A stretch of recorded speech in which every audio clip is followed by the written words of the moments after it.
अस्सलाम वालेकुम मोअज़्ज़िज़ ख़वातीन हज़रात, सिंधी फिल्म संसार साण अवां जी ख़िदमत में हाज़िर। माने त महिरबानो जेका गुज़िरियल हफ़्ते जी निशस्त हुई उन में असां ज़िक्र कयो पे सोडापुट सिंध जा जो ऐं यकीनन हिन हफ़्ते बि असीं उन साॻे ज़िक्र सां अवां जी ख़िदमत में हाज़िर आहियूं। शुरू उतां ई कंदासीं छाकाणि त टाइटल सॉन्ग हुयो महमूद साहब जेको पीरनि फ़क़ीरनि जी, त उहो थोरी झुंगार हिकिड़ी थी वञे त उतां असां पंहिंजी हिन निशस्त खे शुरू कयूं। टाइटल सॉन्ग मोहम्मद यूसुफ गायो जी, मरहूम ऐं पोइ आवाज़ हुया हयात अली शाह बुख़ारी साहब जी जा, हा कोरस में साईं वारनि जी ज़फ़र आवाज़ जंदीर हुई, साहब जा, बिल्कुलु महबूब आलम महबूब जी। आलम जी। पोइ उन जी तर्ज़ ईअं ठाही हुई, पीरल फ़क़ीरनि जे सिंधड़े सोहारी, पीरल फ़क़ीरनि जे सिंधड़े सोहारी, सिंधड़े सोहारे, सिंधड़े सोहारे ओ भली भागण वारी, पीरल फ़क़ीरनि जी सिंधड़े सोहारी, पीरल फ़क़ीरनि जी सिंधड़े सोहारी। सुभान अल्लाह। नवाब साहब, तव्हां उन फिल्म जी का यादि हुजे तव्हां सां सलाह लिखो तव्हांखे पंहिंजी यादगिरीअ में कुझु। सेट ते बीठा हुआसीं ऐं यूनुस राठौड़ साहब बीठो, अफंदी साहब सफ़ा असुल फाइट पे हली ऐं चिड़ में बीठो हो। जी, चिड़ में बीठो त जीअं ई फाइट थी किरियो ऐं मूंखे राठौड़ साहब चयो चई त वधी वञी अॻियां ई हितां ॻिची मां वठी उथारे डायलॉग चवईंसि। हा, मूं आऊं ॾिनुसि, मूं चयो हीअ अलाए ठोशेबाज़ी सची पिया हणनि, अलाए छा छो असांजो नओं दौर हो। सो जीअं वियोमांसि वञी ॻिची मां वरितोमांसि, मूंखे हीअं अखियूं कढी ॾंद कढी, मूंखां डायलॉग विसरी विया हलिया। वरी यूनुस साहब वधी आयो, मूंखे चई ये मारेगा नहीं आपको, आप दोबारा से आए उधर से एंट्री दे और इसको गिरेबान से पकड़ के खड़े होकर और इसको आप डांटे, इसको आप पुलिस इंस्पेक्टर हैं और आपके सामने ये कुछ भी नहीं है, आप इसको हथकड़ी लगाएं, लगवाएं, लगाओ हथकड़ी इसको। फिर मैंने हिम्मत बांधी, लेकिन उसका जो लुक था वो ऐसा था कि मैं आज भी, वो एक मरतबा मुझे हैदराबाद तिलक चाड़ी पर मिला, बच्चों को स्कूल छोड़कर जा रहा था तो मुझे देखा इसने और साइकिल मोटर रोक दिया तो हम इससे डरते थे। वजह ये कि ये मूडी आदमी था और थोड़ा सा साईं हयात अली शाह बुखारी साहब बैठे हुए हैं, थोड़े से ज़हनी तौर पर खिसके हुए भी थे और वो किसी की परवाह नहीं करते थे और लड़ने में झगड़ने में या बात भी इस तरह से करते थे कि जैसे बाहर भी अदाकारी कर रहे हैं। तो मैंने कहा अफाजी साहब ठीक है, वो दूर से साइकिल मोटर खड़ा किया, आखिर गले मिला, मैंने कहा पता नहीं क्या है, ये वो ही है कि लगा यार वो ज़माना गुजर गया, अब बच्चे हो तव्हांखे वरी बि डपु थियो पियो उन्हनि खां। डप पियो लॻे। मतिलबु जिन फिल्मुनि में बि हुन कमु कयो वो बाक़ाइदा तौर ते हू हिकिड़ो ठहियल जुड़ियल विलन हो। जी फरहत साहब। जी, जो आर्टिस्ट कैमरे पे राज करते हैं ना अपना स्क्रीन पे, तो मैं समझती हूँ कि पर्सनल लाइफ में भी वो उनके अंदर वो एक एटीट्यूड और एक वो आ जाता है भरम, बड़ी स्क्रीन पे देखना अपने आप को और एक दबदबे में देखना, और फिर वो उनकी पर्सनल लाइफ में भी थोड़ा सा आता है। बाजी में भी कुछ था ये कि वो बहुत स्ट्रॉन्ग और अक्सर बात करते करते वो लगता था कि लाउड थोड़ा सा हो जाती थी, तो वो लाउड बोलना पड़ता है ना इन लोगों को फिल्म के लिए जी। तो वो मतलब मार धाड़ में भी किसी की बात अगर बुरी लग गई ना तो हाथ भी चल जाता था। फाइट हम नहीं लगता था कि फिल्म की शूटिंग चल रही।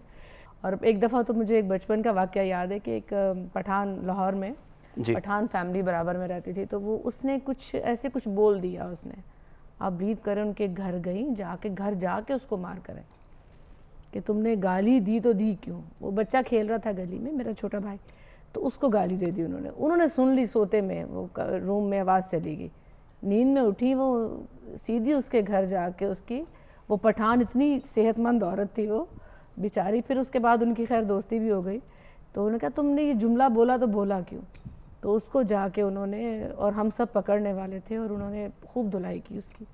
तो ये जो मैं समझती हूँ कि बड़ी स्क्रीन पे जो आर्टिस्ट होते हैं वो मेंटल नहीं होते, थोड़े से अपने उसमें होते हैं कि हम, इनका पर्सनल ईगो होता है। हो ईगो होता है।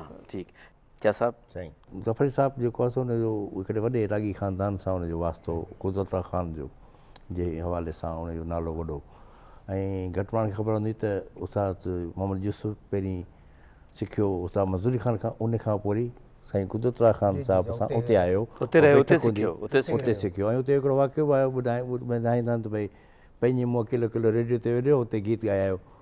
ख़ान साहिब ख़बर हुई, ख़ान साहिब ॾाढो कावड़ियो त भई मूंखां इजाज़त वठी पोइ वञी आहे, ॻाइण खां मना कान्हे पर इजाज़त उस्ताद खां वठी पोइ बि आहे। त ज़फ़र साहिबु तमामु सुठो मौसीक़ार, उन खां अलावा चकोरी साहिब जूं जेकियूं ॻाल्हियूं घणी यादगिरियूं आहिनि। जॾहिं हुननि जो जी शादी थी मुश्ताक चंगेज़ी खां त पोइ उन दिलि में अरमान हो त मूंखे पुटु थींदो, हुन नालो मां जिब्रान रखंदुसि। पोइ जॾहिं सेट ते हूंदासीं पोइ हुनखे मज़ाक में चवंदा जिब्रान खे मां छा ॾेढ जीअं ख़ुशि थींदी ॾाढो ख़ुशि थींदी। वरी उहो काफ़ी पीरियड हलियो थो वञे, वरी इबरत अख़बार में पाण आई, ॿ छोकिरा हिन जा पुट हुआ, हिकिड़े जो असद नालो, ॿिए जो अली हसन शाह नालो। त मूं हुन पिछो मुंहिंजो जिब्रान नालो छो कोन रखियो त अखियुनि में ॻोढ़ा अची विया हुनजे। कल्ह हिकिड़ो वॾी दर्दनाक कहाणी हिन विच में जिब्रान जे हवाले सां। अहिड़ी माना अहिड़ी सुठी आर्टिस्ट, छा सुठी ख़ातून हुई तमामु। हा, गानो जेको पिक्चराइज़ कराईंदी हुई एॾो सुठे स्टेप सां कराईंदी हुई, लय जी बिल्कुलु उनजी जांच हुई। हा बिल्कुलु सुर ऐं लय जी उनखे ख़बर हुई। पीटी में हिते असीं हिकिड़ो मूं ड्रामा सीरियल बि कयो, साईं खां ई शायदि नंबर वरितो हुउसि चकोरी साहिबा जो, त मूं फ़ोन कयो लाहौर, मूं चयो ख़बर कहिड़ा हाल आहिनि, केरु, मुंहिंजो नवाब मेदी। मुंहिंजो इहो नालो तोखे अञा यादि, मूं चयो इहो नालो तव्हांजो असली नालो यादि कीअं कोन हूंदो। मुंहिंजो हाणे ड्रामे में मुंहिंजे में कमु कर। चई यार अहिड़ो को मुंहिंजा सभु सीन ड्रामे जा सीरियल आहिनि मुंहिंजा, चई सभु सीन हिकिड़े या ॿिनि ॾींहंनि में कराए, हितां अचणु मूंखे ॾुखियो थींदो, ऐं अचां अची 2 ॾींहं शूटिंग करे तंहिंखां पोइ हली वञा। एतिरे क़दुरु आख़िर ताईं कोऑपरेट रूम आई हुई ऐं तमामु एॾो खिलंदी हुई फ़ोन ते, ऐं एॾो ख़ुशि थींदी हुई ऐं एॾो यादि कंदी हुई पंहिंजनि खे। उनजी मोहबत जेका आहे असीं बि उन्हनि खे यादि कयूं पिया नवाब साहिबु। ऐं ख़वातीन हज़रात, असांजा इहे मुअज़्ज़िज़ महिमान जेके फ़िल्म जे हवाले सां ऐं किरदारनि जे हवाले सां असां इअं सां गुफ़्तगू करे रहिया आहिनि, त यकीननि मौसीक़ीअ जो हिकिड़ो पंहिंजो शोबो आहे, पंहिंजो रंग आहे, पंहिंजी ख़ुशबू आहे। असां वटि हिन फ़िल्म जो हिकिड़ो गीत मौजूदु आहे, रुत मस्तानी, असली बि ॿुधंदासीं ऐं उनखां पोइ उनखे वरी ॻायो आहे मारिया सऊद, उहो बि अव्हांजी ख़िदमत में पेश कंदासीं।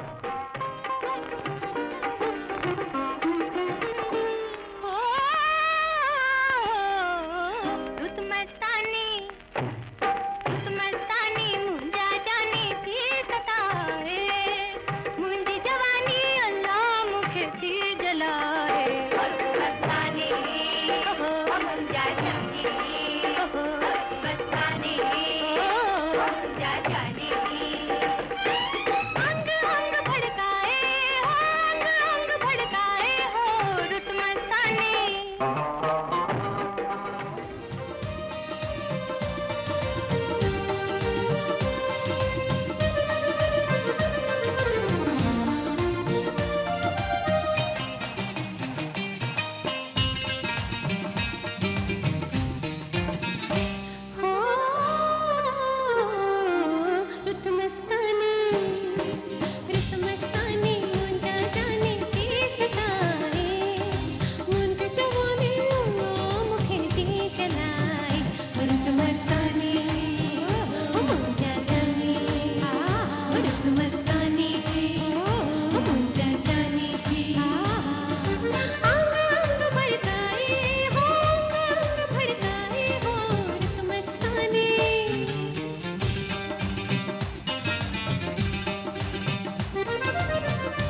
माने त महिरबानो फिल्म जे हवाले सां असां वटि हींअर ॿ मुख़्तसिर प्रोफाइल्स मौजूदु आहिनि। ज़िक्र थिए पियो थो बार बार आफ़ंदी साहिब जो। आफ़ंदी बि पंहिंजे रंग ढंग वारो मुनफ़रिद फ़नकार हुयो, हैदराबाद सां ताल्लुक़ु रखंदो हुयो, पर घणियूं फिल्मूं हुन कोन कयूं।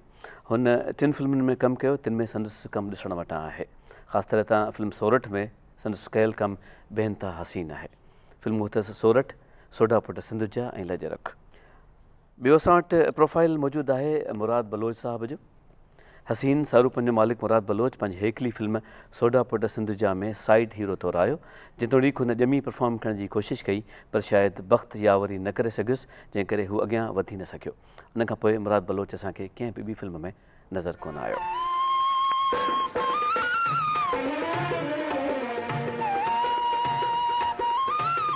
माना त महिरबानो प्रोफाइल्स खां पोइ असां वटि तव्हांजे लाइ आहे गाननि जो ऑडियो लूप। कोशिशि कई थो त इहे सभई गाना जेके असां वटि मौजूदु आहिनि उन्हनि खे इंटरलिंक करे हिकिड़ी ख़ूबसूरत माला अव्हांजी ख़िदमत में सुरनि जी पेश कई वञे, त अचो उन माला खे असीं बि ॿुधूं था, तव्हां बि पंहिंजे समाअतुनि जे हौसले सां मोहबतुनि सां कीअं महसूसु कयो।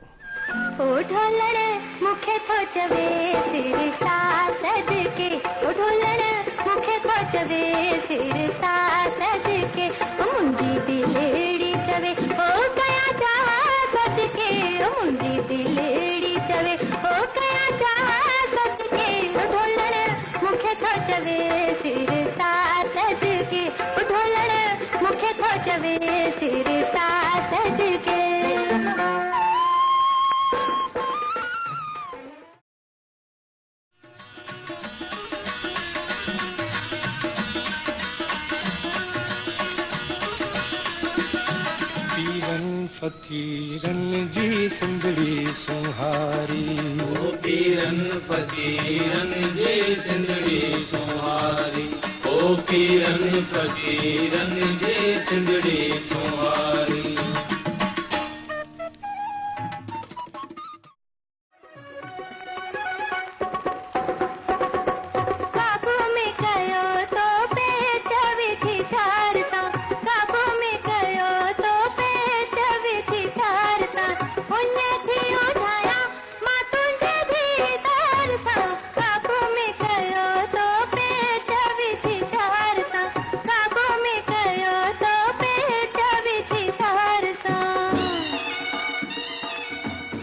मोटंदासीं पंहिंजे मुअज़िज़ महिमाननि ॾांहुं ऐं गुफ़्तगू जो सिलसिलो हले पियो थो। शाह साहिबु, हिन फिल्म खे तव्हां एज़ अ डायरेक्टर, छाकाणि त तव्हां बि प्रोफेशनली डायरेक्टर रहिया आहियो, कीअं रेट कंदो सोढा पुट सिंधुजा खे? सुठी डायरेक्शन हुई।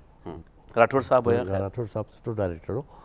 लाहौर में हुनखे कमु कंदे ॾिठो, हुन सां गॾु कमु त कोन कयो जी, पर हिकिड़ो सुलझियल सम्झियल ऐं तमामु पढ़ियल लिखियल माण्हू ऐं तमामु फ़हमीदो क़िस्म जो माण्हू ऐं तमामु सुठो टू दी पॉइंट कमु कंदो ऐं एक्स्ट्रा जेको इहे माण्हू जेके हेॾां वठंदा आहिनि, हीअ शाट वठो, हीअ वठो, हितां वठो, कोन हिकिड़ो लॻंदो, ईअं घणो करे ईअं थींदो आहे, हीअ वठूं था, हीअ वठूं था, लॻंदो हिकिड़ो ई आहे जी, 3 शाटनि लॻंदो हिकिड़ो ई आहे। ठीकु आहे। त हुनजी जेका ऑब्ज़र्वेशन हूंदी त जेको शाट वठिणो आहे, जेको लॻंदो एडिटिंग उहो ई वठंदो। वाह वाह वाह, इहा ख़ूबी हूंदी। हुन में टाइम बचंदो आहे, मटीरियल बचंदो आहे, आर्टिस्ट रिलैक्स हूंदो आहे। ठीकु आहे। हुनखे घणी महिनत कान करणी पवंदी आहे, इहा वॾी ॻाल्हि हूंदी आहे। सही। डायरेक्टर जी डायरेक्शन में कमाल जो तमामु सुठो। मैम साईं, तव्हां हिन फिल्म जे बारे में जे शाह साहिब जो ओवरव्यू हो हिकिड़ो? साईं, जॾहिं इहा फिल्म तयारु थी, आउं नंढो हुउसि, मूंखे वरी शौक़ु हूंदो की आउं पंहिंजे भाउ जी कंपोज़िशन ॿुधां कीअं। तव्हांजी उमिरि केतिरी तंहिं ज़माने में? हुन वक़्तु मुंहिंजी साईं उमिरि हुई 16 साल। अच्छा। आउं पढ़ंदो हुउसि, त पोइ जॾहिं धुन वग़ैरह ठाहींदो हो न, त मूंखे पुछंदो हो, अरे यार हीअ धुन सुठी आहे। आउं चवंदो हुउसि थोरो हिन में अच्छा, पोइ यकदमि उहो मूड चेंज करे छॾंदो हो हुन धुन जो बिल्कुलु। ऐं साईं मूं ॾिठो आहे वेठे वेठे 7-7, 8-8 मूड ठाहिया आहिनि गाने जा। हिन में जॾहिं इहो शुरू थियो त राठौर साहिबु वेठो हूंदो, जॾहिं गाना तयारु थींदा हुआ रेसल वेसल ऐं उनजी कंपोज़िशन में, राठौर साहिबु ख़ुदि ॾाढो पाण ॻाईंदो बि हो सुठो जी, ऐं लयदार ॾाढो हो कमाल। जेको शॉट वठंदो हो लय में वठंदो हो सभु, जीअं साईं बुखारी साहिबु ॿुधायो आहे। ऐं पोइ छोकिरी जहिड़ी आर्टिस्ट, वाह वाह वाह, उहा पाण लय में हुई, सुर में हुई। हिन फिल्म में जेका कमु कयो आहे न अदा साईं, हालांकि साईं जी ॿिया फिल्मूं बि आयूं आहिनि, दोस्तनि जो प्यार, जी जी जी, धरती दिल वारनि जी, सभु, पर हिन फिल्म में साईं जेको कमु कयो आहे न म्यूज़िक जे लाइ उहो कमाल कयो आहे, वाह कमाल जो कयो आहे। वाह नवाब साहब, हिन फिल्म जे बारे में तव्हांजा कंक्लूडिंग रिमार्क्स? सही, तमामु सुठी फिल्म ऐं उस्ताद फिरोज़ गुल तमामु सुठो म्यूज़िक कंपोज़र ऐं उस्ताद सां असांजी नियाज़मंदी बि घड़ी।